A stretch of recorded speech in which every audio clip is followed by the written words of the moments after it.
Mas agora vamos adorar o Senhor. Prazer estar com vocês de novo, mais um culto. E hoje nós não teremos louvor aqui, tá bom? Vamos fazer um estudo seguindo aquilo que a gente tem estudado na primeira carta de João. Tá bom? Vou orar. Pai de amor, Santo Deus, muito obrigado pela nossa vida, obrigado pelo privilégio que nós temos de estar aqui na Tua casa, adorando o Senhor, reunidos como igreja do Senhor, ó Deus, para aprender mais da Sua palavra, para louvar o Senhor, engrandecer o Teu nome por meio do nosso conhecimento, do nosso intelecto, da nossa vida, da nossa comunhão também, das nossas conversas. Por isso, abençoe, Deus, essa noite. Fale com cada um de nós por meio da Sua palavra. Esvazie também o meu coração, ó Deus, de toda distração, para que a Sua palavra seja pregada com fidelidade, ó Deus. Nos ajude na compreensão da Sua palavra e que Seu Santo Espírito nos incomode, nos exorte, nos constranja, nos confronte, para que a gente possa ser transformado à imagem de Jesus, ainda mais, ó Deus. Muito obrigado, nós oramos em nome de Jesus. Amém. Bom, 1 João 3, então, nós vamos continuar aqui o estudo, naquilo que a gente já vem trabalhando, expondo a carta de João. E eu geralmente tenho falado aquilo que eu falei nos últimos cultos, mas eu não quero me estender, né? Eu acho que vocês têm tomado nota, têm refletido sobre aquilo que a gente tem trabalhado, mas de forma rápida, a primeira carta de João, então, João tem a ênfase de nos trazer a certeza da salvação. Ele quer que cada um de nós, como crentes, tenhamos certeza da nossa vocação cristã, da nossa vocação em Cristo, e a partir disso, a comunhão e a alegria que a gente desfruta a partir dessa salvação.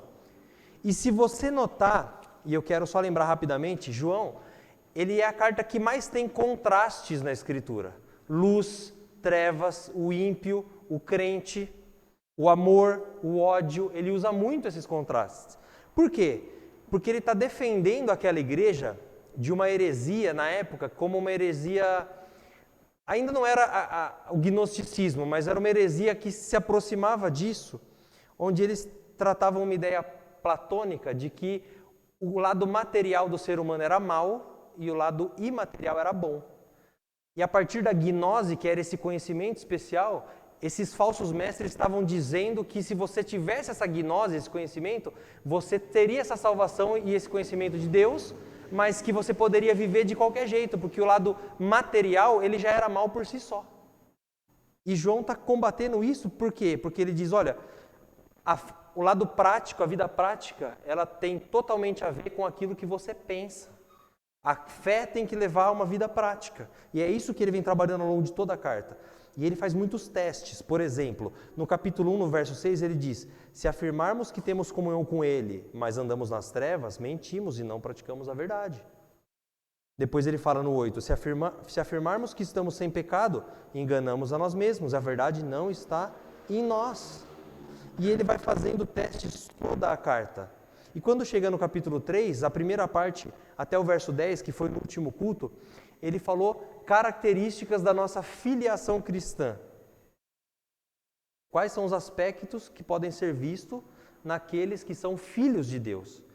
E aí a gente viu, por exemplo, que a filiação divina é obra do amor de Deus por nós, que a filiação divina é a razão da nossa esperança, que a filiação divina deve nos conduzir a uma vida de santidade. Ou seja, o fato de sermos filhos de Deus nos leva a viver uma vida de santidade. E a filiação divina também nos liberta do pecado, e a filiação divina nos distingue dos incrédulos. E no finalzinho ali no versículo 10, olha lá, 1 João 3,10, ele diz assim, dessa forma sabemos quem são os filhos de Deus e quem são os filhos do diabo. De novo, o contraste, os filhos de Deus versus os filhos do diabo. Aí ele fala, quem não pratica a justiça não procede de Deus, tampouco quem não ama o seu irmão. E é nesse tom que a gente chega no texto que a gente vai trabalhar agora. 1 João 3, de 11 até 24. Nesse pano de fundo, onde João está falando o quê? Sobre o amor. Aquele que não ama o irmão, ele não é um filho de Deus. E toda vez que João faz esses testes, ele não quer que a gente fique em dúvida da nossa fé. Pelo contrário, ele quer confirmar a nossa fé. Eu já falei isso para vocês em outro momento, que quando a gente faz uma prova na escola ou na faculdade, a Isa estava estudando lá para a prova, quando eu cheguei. Quando a gente faz uma prova, o objetivo do professor é que você, no final das contas, seja aprovado. Tem alguns que acham que deve judiar, né, de um modo geral. Mas o objetivo é que você passe na prova. E da mesma forma as provas quando João faz, não é para você olhar e falar, nossa, acho que eu não sou crente. É para você repensar a sua vida e as suas atitudes e falar, será que de fato eu sou? Será que eu estou amando meu irmão como ele fala que um filho de Deus deve amar? E aqui, todo esse trecho que a gente vai ver, eu quero trazer 5 verdades que a gente vai olhar à luz desse texto, todas elas se referindo ao amor fraternal, ao amor nosso para com o nosso próximo, ou ao amor uns com os outros. Então vamos ler o texto, 1 João 3, deixa eu baixar esse negócio, tá muito em cima, né, Léo? Alô, melhorou? Melhorou, estão ouvindo? E diz assim a palavra de Deus, 1 João 3, a partir do verso 11. Esta é a mensagem que vocês ouviram desde o princípio, que nos amemos uns aos outros. Não sejamos como Caim, que pertencia ao maligno e matou seu irmão. E por que o matou? Porque suas obras eram más e as de seu irmão eram justas. Meus irmãos, não se admirem se o mundo os odeia. Sabemos que já passamos da morte para a vida, porque amamos os nossos irmãos. Quem não ama permanece na morte. Quem odeia seu irmão é assassino, e vocês sabem que nenhum assassino tem a vida eterna em si mesmo. Nisso conhecemos o que é o amor. Jesus Cristo deu a sua vida por nós e devemos dar a nossa vida por nossos irmãos. Se alguém tiver recursos materiais e vendo seu irmão em necessidade não se compadecer dele, como pode permanecer nele o amor de Deus? Filhinhos, não amemos de palavra nem de boca, mas em ação e em verdade. Assim saberemos que somos da verdade e tranquilizaremos o nosso coração diante dele, quando o nosso coração nos condenar, porque Deus é maior do que o nosso coração e sabe todas as coisas.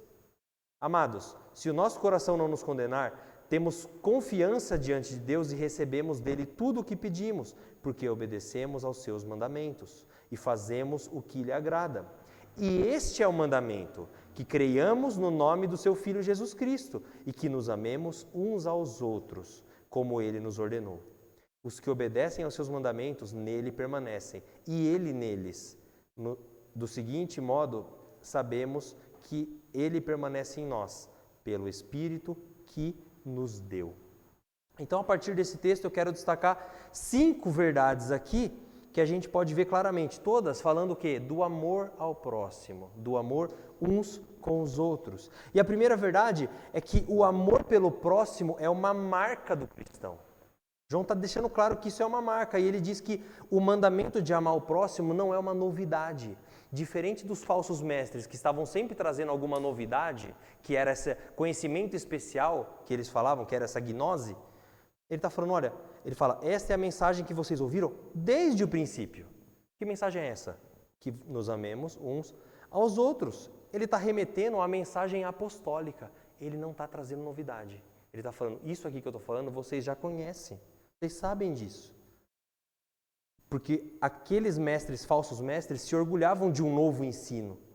Mas João refuta isso, mostrando que é uma mensagem para a igreja e ele já trazia isso desde o princípio. A propósito, uma mensagem que João ouviu da boca do próprio Cristo. Abram suas Bíblias lá no Evangelho de João. O próprio João, que escreveu a carta, foi o mesmo João que escreveu o Evangelho.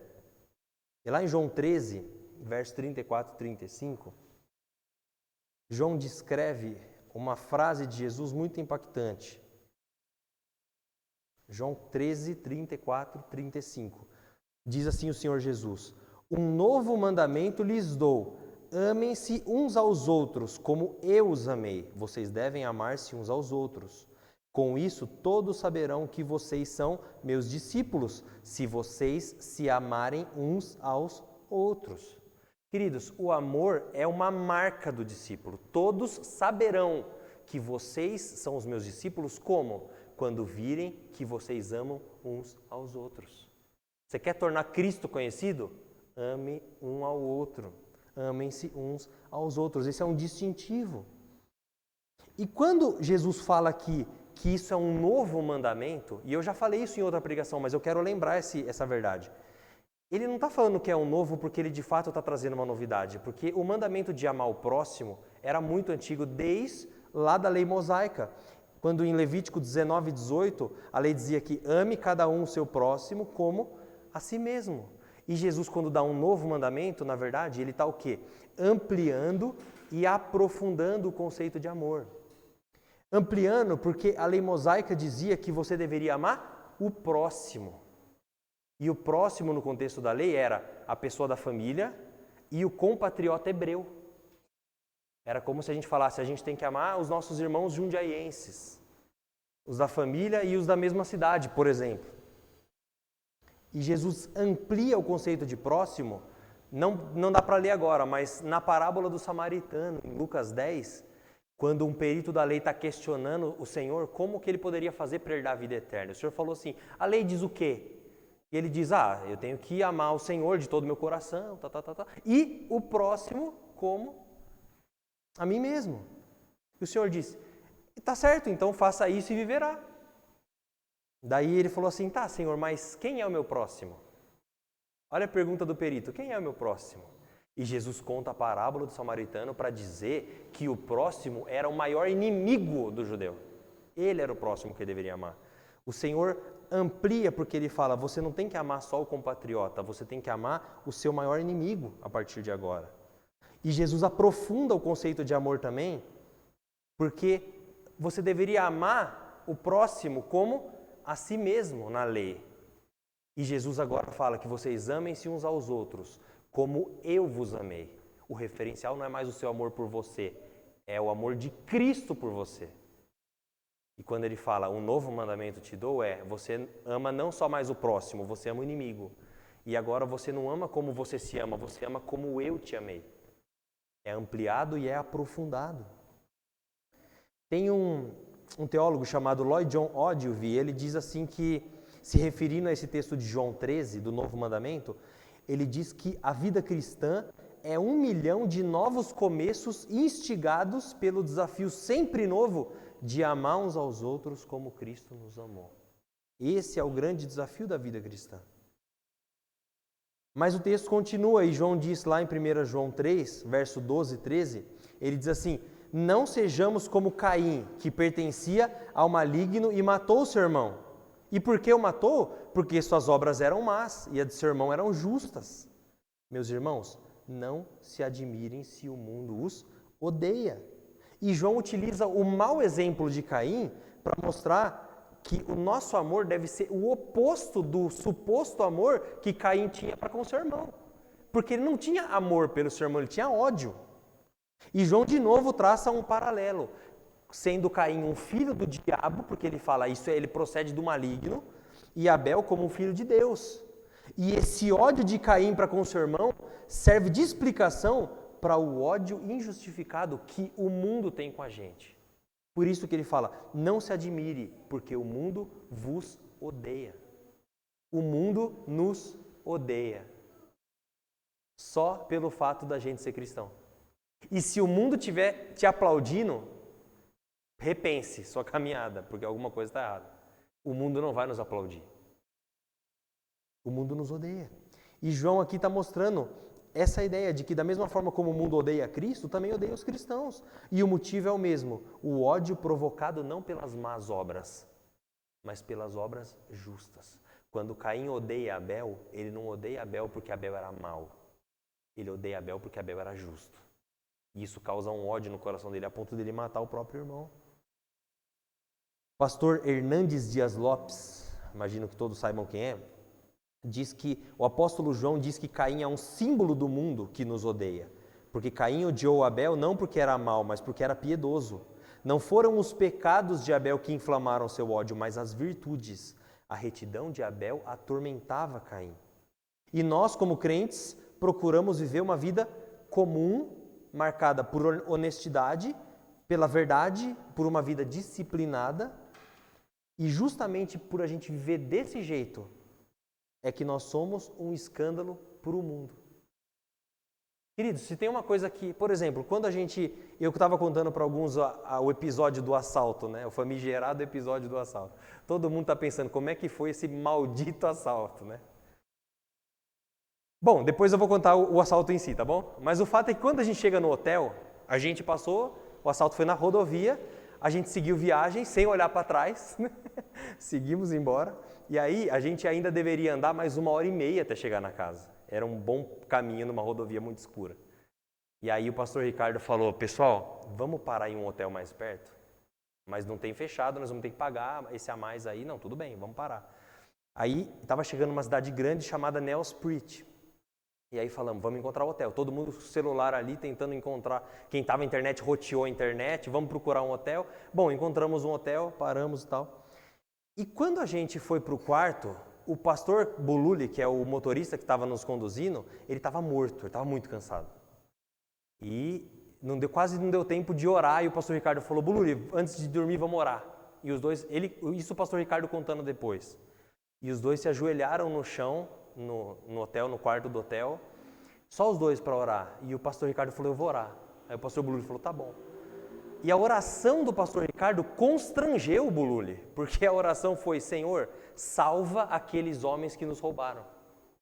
Alcança eles, que eles conheçam o Senhor. Eu queria matar um deles. Eu queria matar, e os outros também deveriam estar com esse sentimento.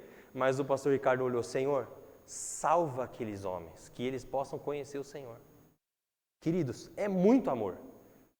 Amor por uma alma, amor por uma pessoa que só fez o que fez porque não conhece a Cristo. E nos odeia. Naquele contexto não era uma perseguição religiosa, eles nem sabiam talvez que a gente era crente. Foi só um assalto, foi só dinheiro.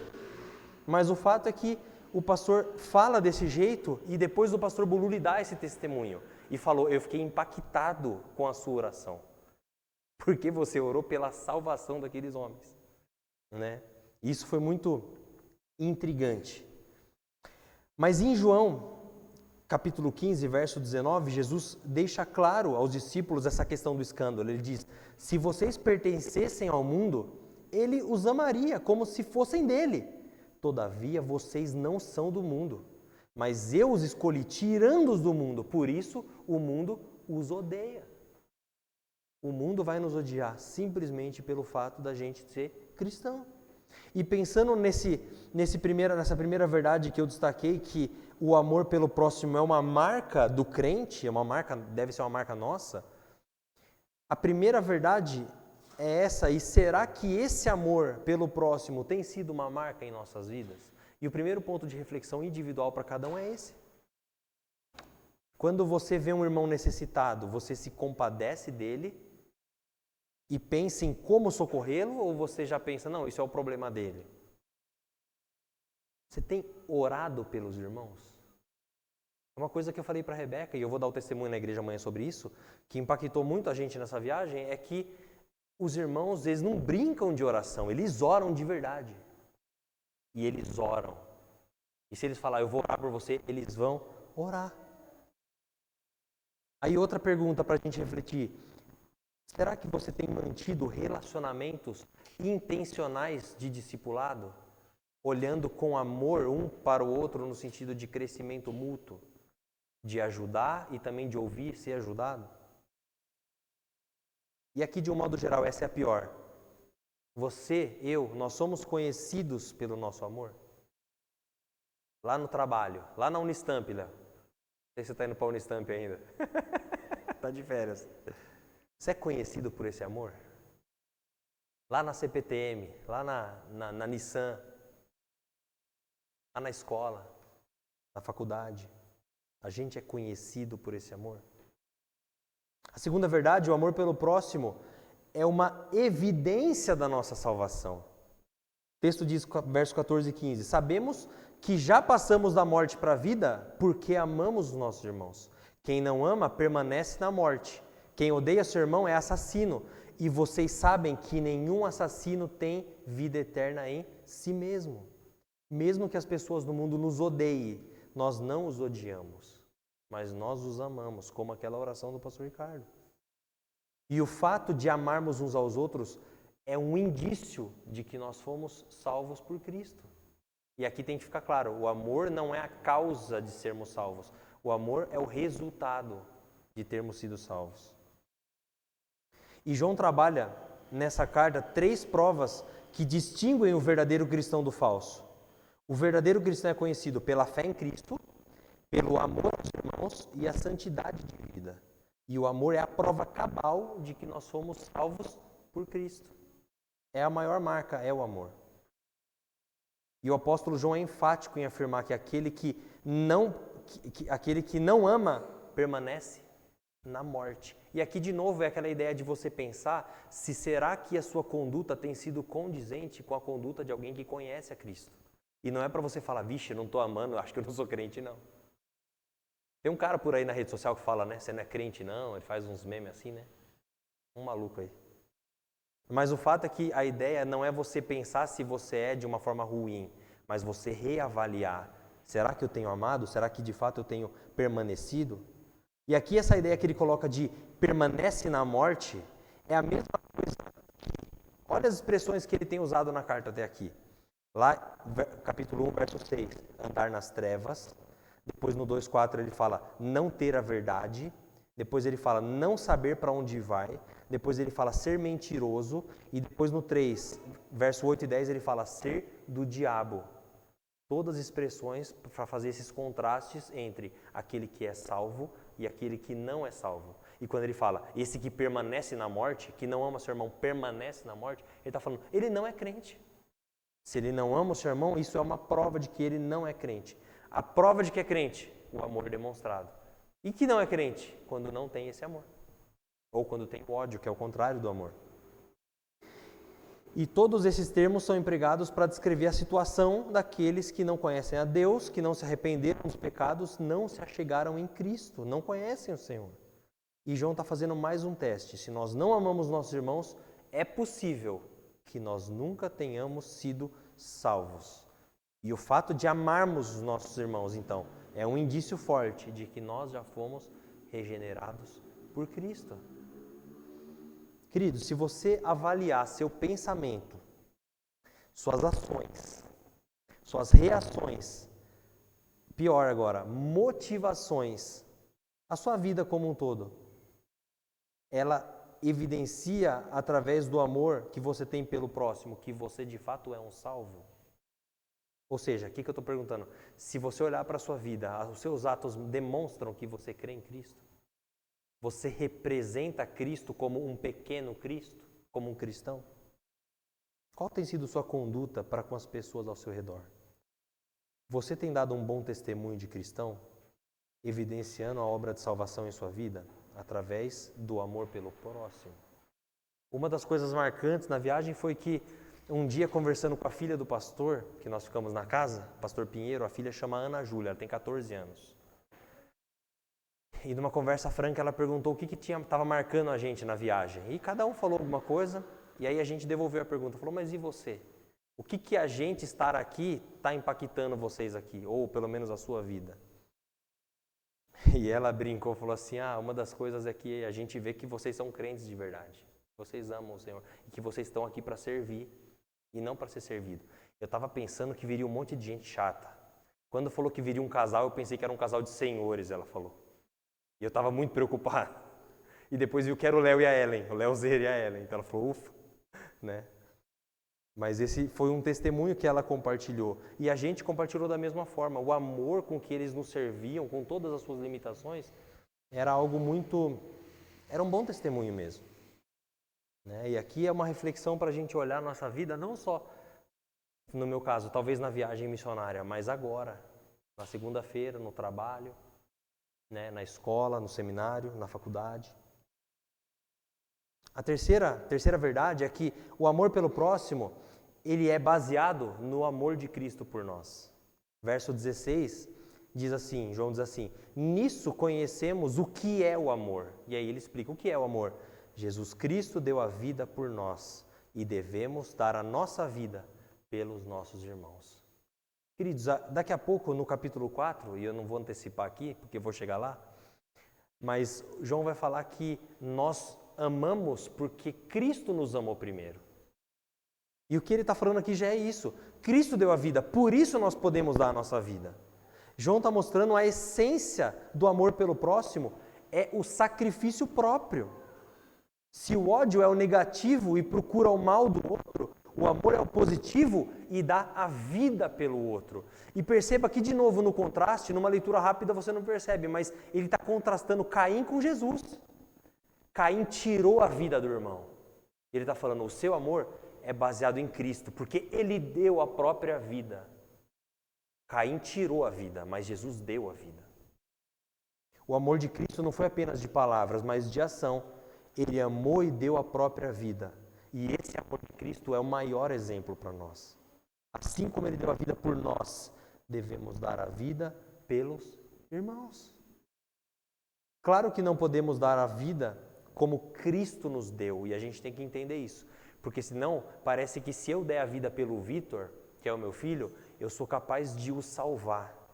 Mas eu não sou capaz de o salvar, porque ainda que eu dê a vida por qualquer um de vocês aqui, o meu sacrifício não é vicário, ele não é substitutivo como o sacrifício de Cristo.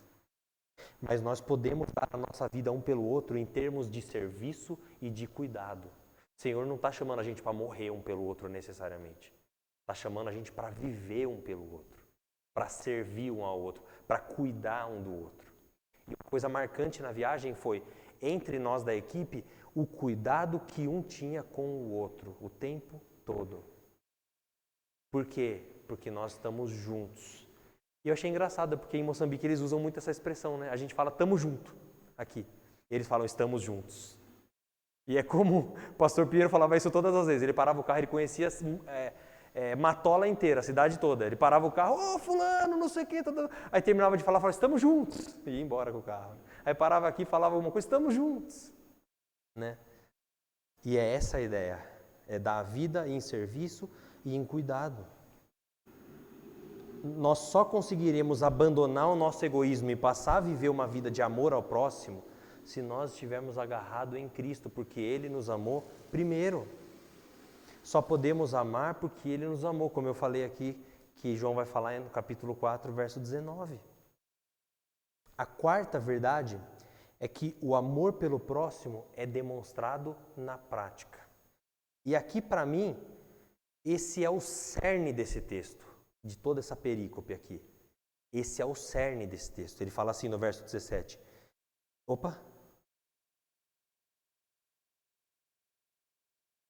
Não é aqui não, é no 19. Aqui ele fala, verso 17, se alguém tiver recursos materiais e vendo o seu irmão em necessidade, não se compadecer dele, como pode permanecer nele o amor de Deus? E aqui o amor pelo próximo é demonstrado na prática, primeiro, pela compaixão. E é esse primeiro ponto que ele demonstra. João mostra de forma prática como podemos expressar o nosso amor, que é socorrendo o próximo na dificuldade. Compaixão é abrir o coração antes de abrir a mão. O pastor quando pega um pacote de bolacha ali e entrega para a mulher, antes dele pegar com a mão aquilo e entregar, ele abriu o coração para aquilo. Porque ele falou assim, eu estou compadecido dessa situação. E o segundo, pela ação. Aqui é o cerne, desculpa, eu tinha errado. Verso 18. Filhinhos. E aí ele apela de novo para aquele modo carinhoso que ele trata na carta toda. Filhinhos, meus filhos amados, prestem atenção aqui. Não amemos de palavra nem de boca, mas em ação e em verdade. E eu penso que é isso, dentre todo esse texto que ele está falando sobre o amor, é o cerne quando ele fala que o amor não deve ser um discurso. O amor não é só na palavra, mas na prática. Não é só o que falamos, mas é o que fazemos. Simon Kistemaker, um teólogo, diz que palavras de amor que nunca são traduzidas em ação não valem nada. Amor é um ato de dar suas posses, talentos e a si mesmo por outra pessoa. Eu estava falando com a Rebeca no carro sobre essa questão de amor, não pensando no texto, mas divagando sobre algumas outras questões da vida, e eu falei com ela que esse amor, ele nunca retém, ele sempre entrega, né? E o verdadeiro amor um pelo outro é um amor que eu não faço porque eu vou ter benefício, eu faço porque você vai ter benefício. Eu penso que sempre quando eu comprei o carro, né, o primeiro carro que eu tive, quando eu cheguei na igreja, eu tinha 19 anos. Comprei aquele Corsinha, sabe, o Kinder Ovo, aquele redondinho. Aí eu falei assim pro Senhor, Senhor, me dá um carro que eu vou levar os irmãos para a igreja e tal. Aí depois eu tinha que levar, porque eu tinha orado pedindo isso, né? Aí eu tive muitas oportunidades. Vou levar o irmão lá não sei onde. Aí o jovem falava assim, não, mas não é seu caminho. Aí eu falava, não, mas eu vou levar porque eu quero levar, não porque é o meu caminho. Porque levar quando é o caminho é o mínimo. Levar sendo o caminho é o mínimo. O difícil é desviar do caminho para levar. E esse amor é um amor que entrega, não que pega. Eu não faço porque eu vou ter um benefício, eu faço porque o outro vai ter um benefício. Queridos, isso aqui é de explodir a cabeça na prática. Entender é fácil, difícil é viver, né? E aqui eu queria pensar, um exemplo que chamou muita atenção lá, foi da esposa do pastor, chamada Estela, do pastor Pinheiro, que a gente ficou na casa deles lá. A gente chamava ela respeitosamente de Mamá Estela, porque é assim que as mulheres mais velhas são chamadas, né? As mamás. Então a gente chamava ela de Mamá Estela. E ela é uma mulher que desde que a gente chegou, a gente foi encantado, porque a gente chegou na casa deles, já tinha uma bela refeição esperando a gente lá que ela tinha preparado. E daqui a pouco a gente falou, agora é só comer a refeição e dormir, né? Quando pensa que não, abre a porta da casa, começa a chegar um monte de gente que era aniversário dela. Aí foi os irmãos dela, os irmãos da igreja, a casa lotou, ela começou a cantar com um vozeirão lá. Eu falei, nossa, acabamos de chegar, já está tendo um aniversário, né? Mas isso é só um detalhe, mas o fato é que ela nos serviu todos aqueles dias muito carinhosamente, muito amorosamente. E uma das coisas que ficou gravado é que, assim, o sacrifício que ela, até a filha mesmo servindo muito, a Ana Júlia, e aqueles irmãos de um modo geral faziam para nos servir, era de um amor que não estava esperando nada em troca. Por exemplo, a gente foi na segunda-feira, depois que terminou o congresso missionário, que foi um batidão, foi sexta, sábado e domingo na igreja. Na segunda-feira era aniversário do Léo e a gente foi até uma praia chamada Ponta do Ouro. Uma praia bem bonita. Olha, bem bonita mesmo. Depois eu posso mostrar alguma foto para vocês. E o fato é que para ir até essa praia, tinha que passar de Matola, Maputo, para uma outra cidade, cruzando um braço de mar. E é uma ponte altíssima, uma ponte que, para vocês terem uma ideia, não dá para você cruzar a pé. Eles não permitem que uma pessoa entre naquela ponte a pé. É uma ponte muito alta, porque as pessoas sobem para se suicidar, de tão alta que ela é.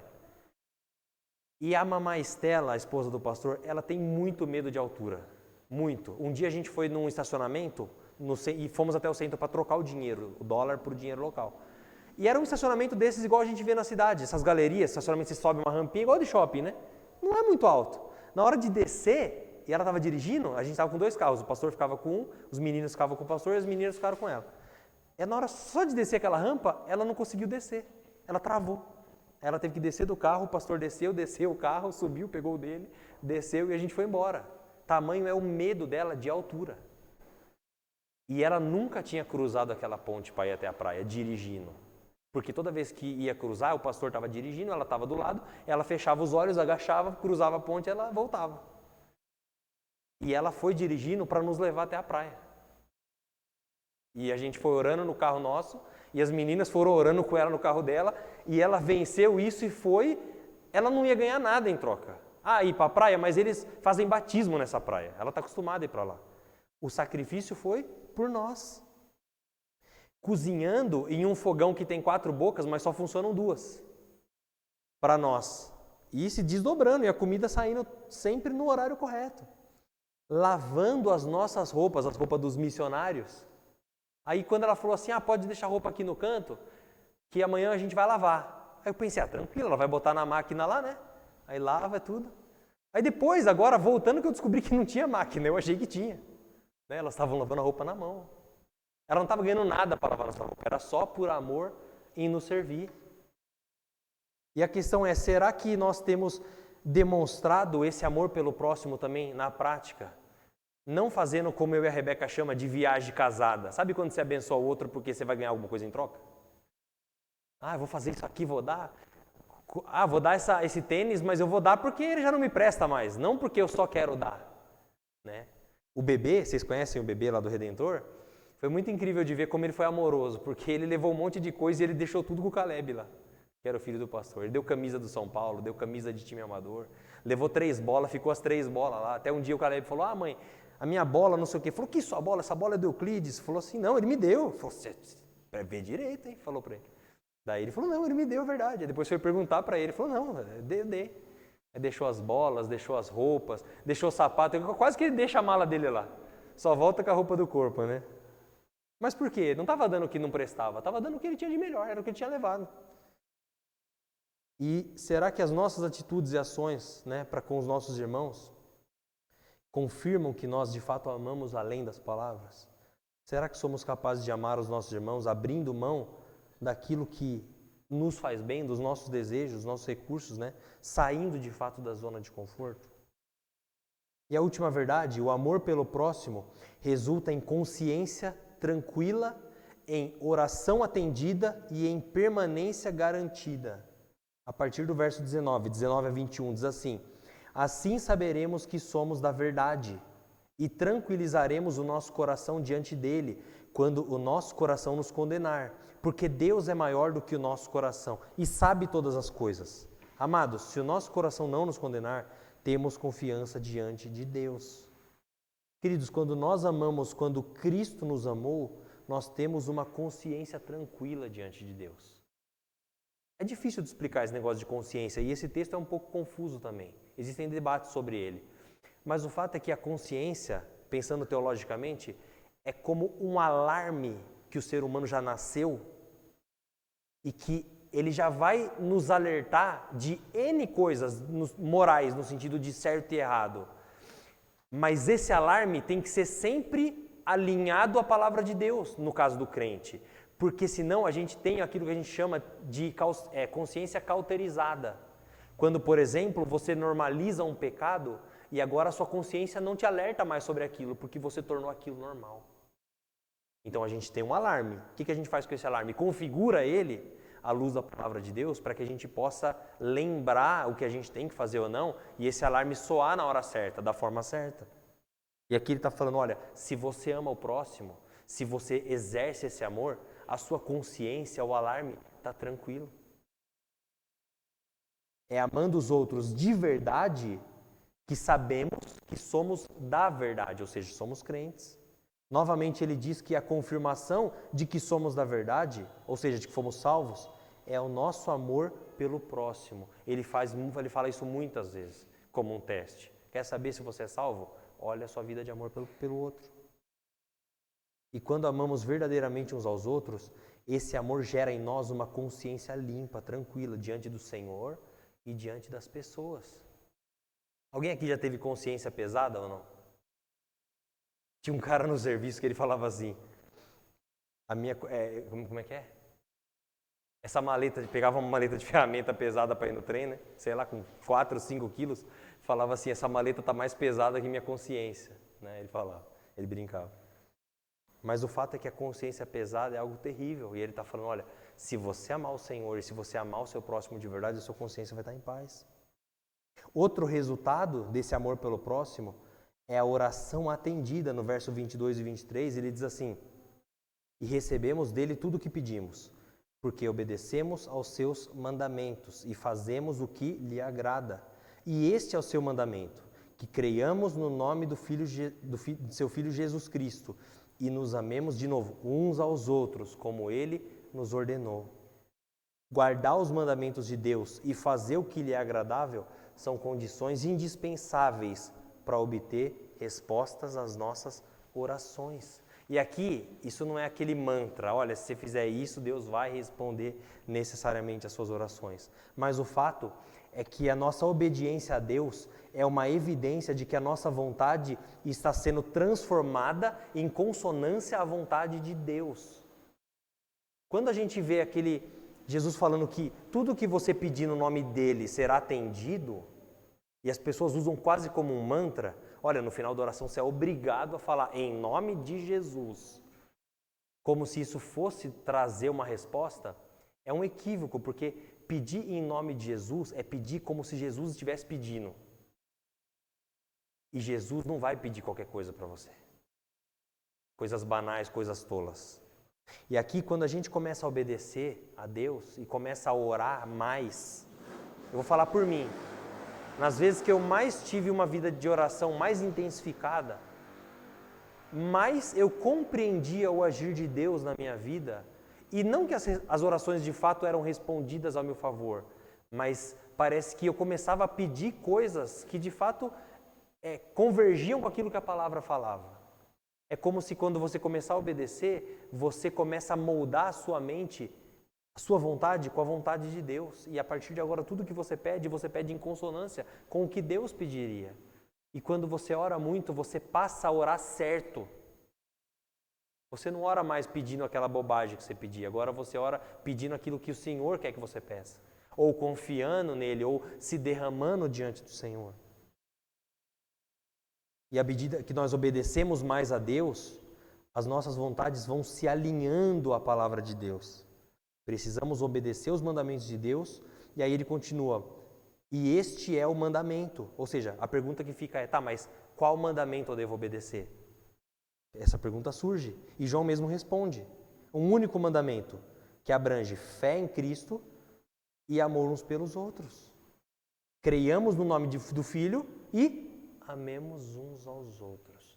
É como se João voltasse ao grande mandamento que Jesus fala em Mateus 22. Amar o Pai e amar o próximo. Amar o Senhor e amar o próximo. Aqui ele está tratando da relação com Deus e com o próximo. Relação vertical e relação horizontal. E por último, ele termina esse capítulo no verso 24, ele diz assim, os que obedecem aos seus mandamentos permanecem nele e ele neles. Desse modo sabemos que ele permanece em nós, pelo Espírito que ele nos deu. A observância a esses mandamentos é uma condição e uma evidência de que permanecemos em Deus e Deus permanece em nós. Mas, queridos, nós só seremos capazes de obedecer aos mandamentos do Senhor se o Espírito Santo estiver em nós. Por isso que uma pessoa que chega na igreja, o joio, sabe o joio? Ele está aqui, ele gosta de estar aqui, ele gosta de ouvir o pastor, o Rodrigo, o Cláudio, o preletor, mas ele não tem o Espírito o convencendo do pecado, da justiça e do juízo. Então ele vai ficar um pouco, mas quando a coisa apertar ele, vai embora. E é isso que tinha acontecido com esses falsos mestres. Porque nós só conseguiremos obedecer os mandamentos e viver uma vida piedosa se o Espírito de fato habitar em nós. Se a gente permanecer nele, ele vai permanecer em nós. Porque o Espírito é o selo, o penhor da nossa herança. E para terminar, John Stott diz que a condição para a permanência em Deus é a obediência. A condição para a permanência em Deus é a obediência. E a prova da permanência de Deus em nós é a presença do Espírito Santo em nós. Por fim, alguns estudiosos dizem que a primeira carta de João pode ser comparada a uma escadaria em caracol. Já viu aquelas escadarias assim, em caracol? Pois sempre a carta volta para 3 assuntos principais: fé, amor e obediência.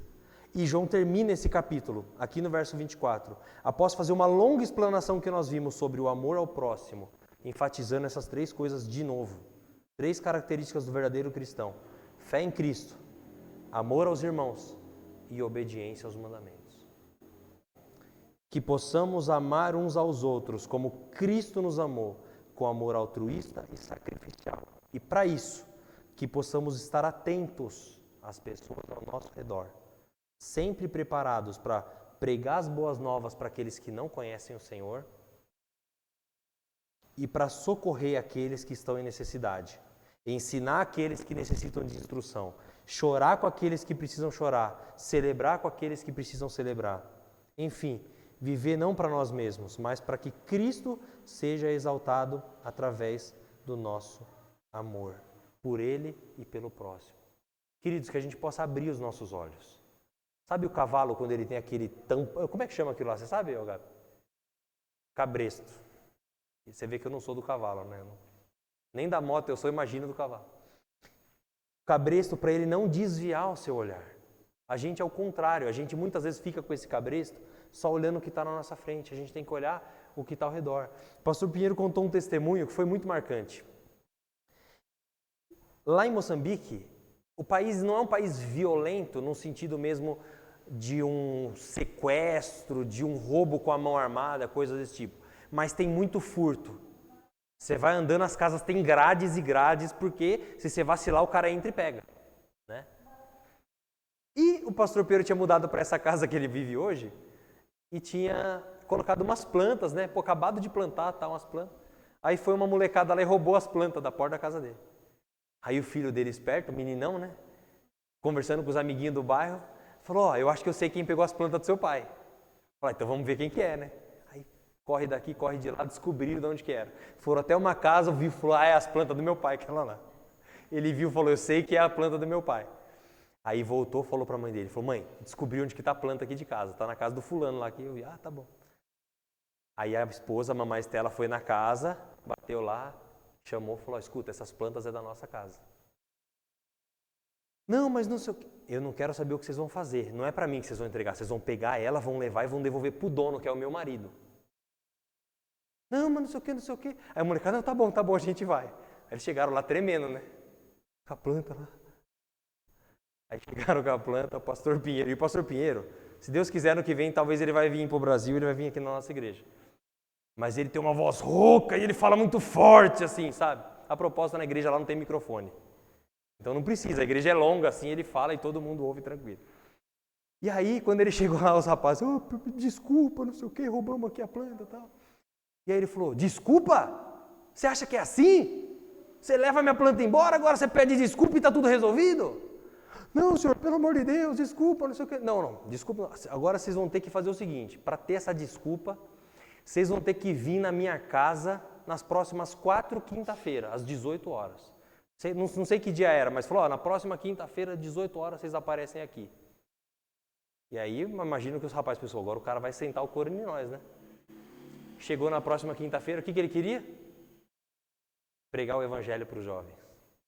E o pequeno grupo que acontece na casa dele nasceu naquele dia. Ele pregou o evangelho, os jovens se converteram, na outra quinta levou mais gente e começou, e ali começa aquele pequeno grupo, aquela célula na casa dele. E não saíram mais. E chegaram na igreja e assim foi. Né? E por que eu estou dizendo isso? Porque a gente perde essas oportunidades.